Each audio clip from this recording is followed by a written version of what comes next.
Greetings and welcome to a slightly new sex clinic and sexual health hub. We're doing things a little differently now here at Belle's Secrets because we are ever changing, ever evolving, and ever being just a little bit better. Okay, so what we're doing is we are integrating the sexual health hub, which is a very short segment, into the sex clinic. So first up, I will answer all of your questions. There's one. On the sex clinic, do pop me your question to matt@bellsecretshow.com and I answer anything. Sex, relationships, kink, the sex industry, sex and disability, LGBTQ plus stuff, you name it, you can ask me, including mental health. So I have one question that I will answer and then I will just give you a little bit of a tip on February and mental health. The first question is, I have a disability and I see sex workers. Sometimes I feel bad, ashamed because I have to pay for sex. Otherwise, I wouldn't get any. Do you have any clients with the same issue? Yes, I do. I have lots and lots of people who I see with disabilities who have that issue, where they're accessing the services of sexual services providers, and there is a feeling of guilt or shame. And I struggle to kind of answer that for no other reason than my answer can sound a little bit patronising, but I don't have another one. If you're paying for sex because you have a disability, why do people who don't have disabilities pay for sex? Yeah, so I do completely get the feeling of, oh God, I have to pay for it. But firstly, how true is that? And I'll give you a little example in a moment.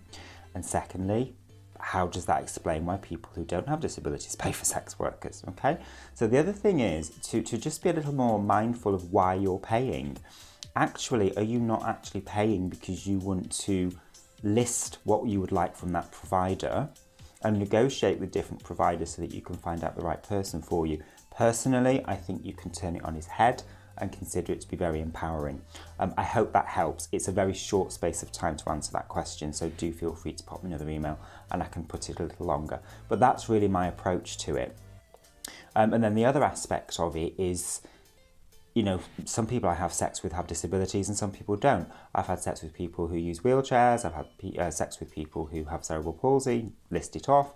The other thing is, I have a disability, but you just can't see it. I do understand that a physical disability is different from a mental health disability. However, I hope that the challenges I've faced with having a mental health disability, especially being a therapist, stigma, people not taking me seriously, that kind of thing, I hope there's a little more empathy and that comes across, and I hope that helps in that very brief, but I hope useful answer to your question.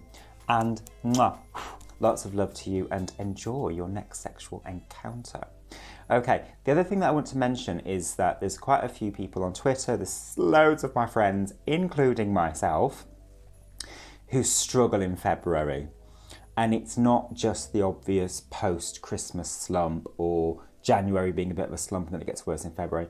February, from a kind of seasonal point of view, is notoriously resulting in an increase in people's mental health challenges. So I just want to remind you of that this is really a shitty month. I've really struggled the last few weeks, to be perfectly frank, and it's difficult to navigate, but it helps me to think, oh, actually it's February, it makes sense, yeah? And then the people that I work with who are going through a similar space, if you like, experience, it's easier then for me to empathise with them and just say, well, actually, if it helps, it's challenging for myself as well. You won't notice because I'm working, but it is a challenge to get out of that slump. Weirdly, when you acknowledge that, it's like, oh, right, okay. And there is a slight lift in acknowledging what is. So I hope that helps to a certain point and just have some comfort in the fact that February is the shortest month, right? We've got to get on in there. Okay, lots of love. I hope that helps everybody. Okay, so for part 2 of the sex clinic, which is now morphing. In future ones, I'll do that better. Into the sexual health hub. Okay, this week on Sexual Health Hub, all I'm going to talk to you about is condom size. I work in different organisations, and in some of them my responsibilities are to order condoms. And I was ordering some condoms, and I was putting in, I think I'd already ordered the large ones, I can't remember what they're actually called, Max or something, the normal ones, and then the slim or slender ones. I think I ordered the other ones. I was ordering the slender ones. I was putting it in, and one of my colleagues joked, "Are you not embarrassed?" I'm like, "Embarrassed about what? Ordering condoms?" And he said, "No, putting in the slim one." And I thought, oh, there's a bit of size shaming going on there. So we all know this. If we have a particularly small penis, yeah, and we put a normal size condom on, it's not going to fit properly. That increases the risk of it slipping off. It also increases the risk of it splitting. It particularly increases risk of splitting if you are bigger and you need the max size and you're using the slim. Yeah, there's a medium one. It really, really makes a difference.